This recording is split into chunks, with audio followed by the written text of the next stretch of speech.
Hi, it's David with the RV Bushcraft channel. Our last video was on the second of the 10 C's by David Canterbury on combustion, and it's very difficult for me to actually do something on combustion and not actually catch something on fire.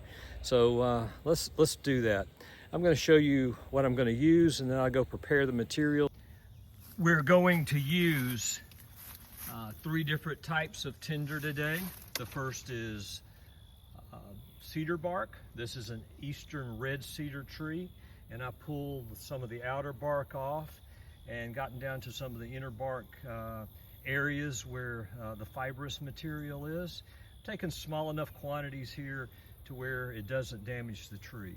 But cedar bark is an excellent source for tinder. It could be raining for days and you can pull this off. If you properly process it, you can get a fire out of it just simply by drying it in your hands and pulling the fibers apart. Our second type of tinder is going to come from this river birch tree right here, and as you see, I pull some of the bark off down to near the inner bark in small pieces, and again, don't want to damage the tree. But this river birch bark is got a chemical in it, and if you hold a match to it, it is flammable and it will burn even when it's wet. So you can get a fire started with that, with matches, or certainly even with a primitive fire. So our third tinder is going to be pine needles. And I'm walking you back over here. I'll show you the bundle that I built. Pine needles, if it's been raining for a few hours and the sun comes out, even though they're wet, after they've dried for a couple of hours, you can pull just the top layer off and you can find pine needles that are dry enough to ignite. So I got a small amount here of the cedar fiber that you can see right there. I'm going to use that, and then underneath that I have the paper birch. Or not paper birch, I'm sorry, river birch bark that I'm going to use. And then our bird nest is actually these pine needles. It's very dry out here. Don't need a lot of material to start a fire. I think we're going to use a bow and drill. So let me go get that set up. Okay, let's attempt to fire here. I'm using a bow drill set that all of the pieces of it have come off of my lot. Well, with the exception of this, I think I've got this in the forest somewhere. This is my bearing block, and it's made out of heart or pitch pine, and it's an excellent bearing block because it's self-lubricating because of the pine pitch that's in it. For my spindle, I'm actually using a piece of goldenrod. This dried is from last year. And for the fireboard, I'm actually using a piece of cedar that I've used before off of that very same cedar tree that I just took the tinder from. So first of all, don't let anybody tell you that you can always get a fire started with a primitive method like a bow and drill, because the truth of the matter is, if it's really wet and damp outside, it may not be possible to start a fire. But the more you know about tinder, processing it, and what you can do, the greater your chances are of getting a fire started. So maybe you're in conditions where you couldn't start a fire with a bow and drill, but those same skills for prepping the tinder and the kindling and building that up would get you a fire started if you had a more modern fire starter. So the skills apply even using modern fire starting techniques. So let's see if I can pull this off pretty easy. Cedar is fairly hard. I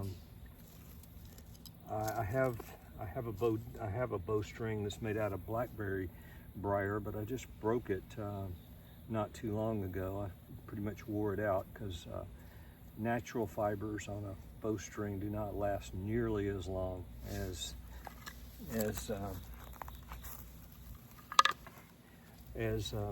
like nylon, for example. I'm using paracord here. So one thing I'm missing, give me a second.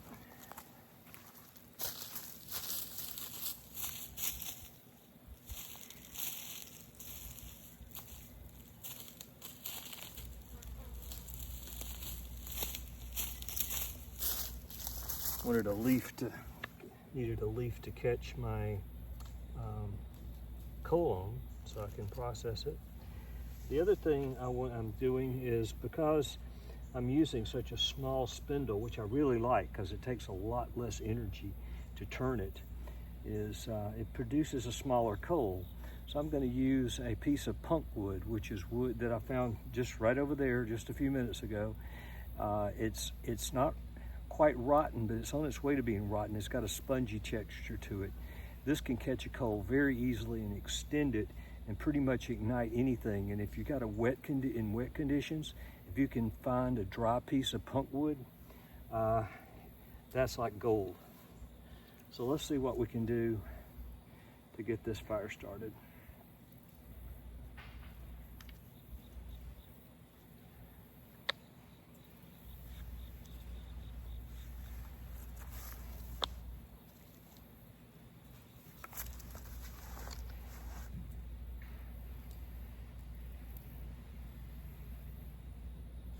Get my knife out so I can use it to transfer if I need to.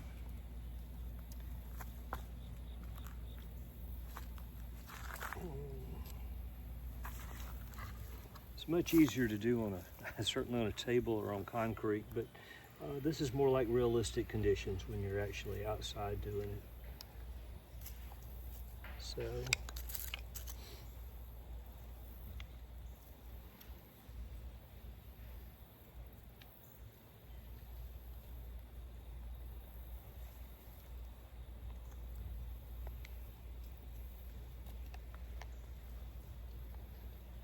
try to keep everything level. Have to start out a little slowly, get the board warmed up, making sure I'm pressing down in the middle, not have the spindle at an angle, because that can produce results we don't want. And I will change my pressure by feel. So this is really as much art as it is science in a lot of ways. With experience, based on the different types of wood, what you're doing and what color the coal dust is coming out and how fast it's coming out, lets you adjust your speed and your pressure. So I'm increasing my speed now, but not my pressure, because I've got to get this somewhere near 800 degrees.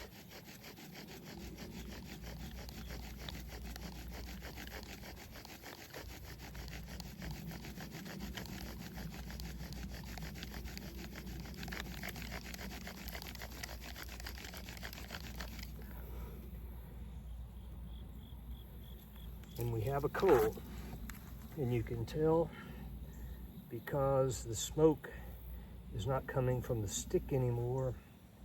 It's coming actually from the powder itself. I'm going to put this on this piece of punk wood.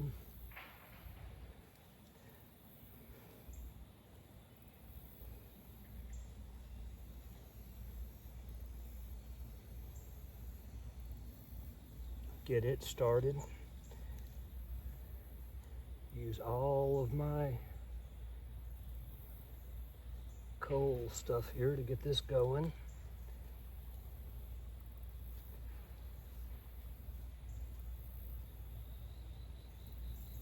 Okay.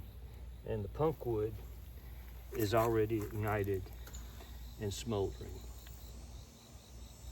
So as a coal extender, this is invaluable because it buys you time. So remember, I have my cedar here, which is prepared. I'm going to set this down on top of the birch.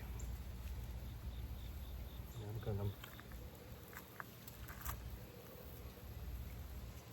set the cedar on top of it. I'm going to cradle this in my hand. and insulate it.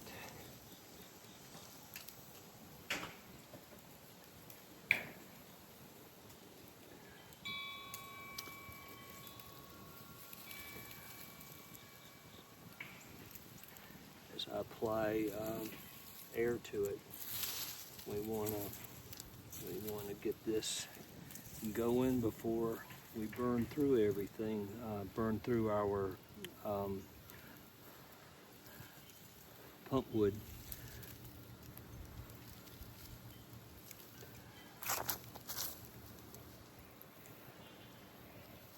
And I'm going to just lay that down and do it this way.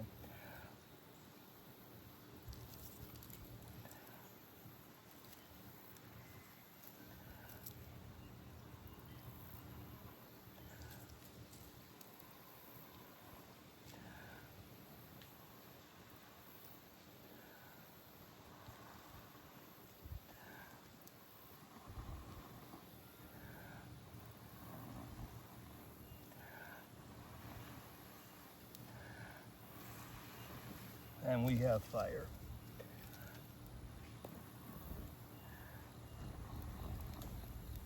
Next thing that ignites is our river birch bark.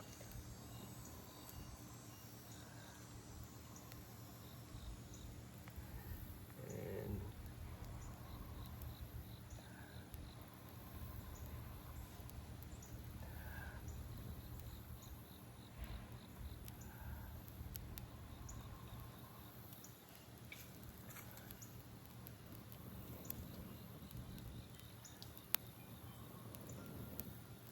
all right, we have a reliable flame at this point.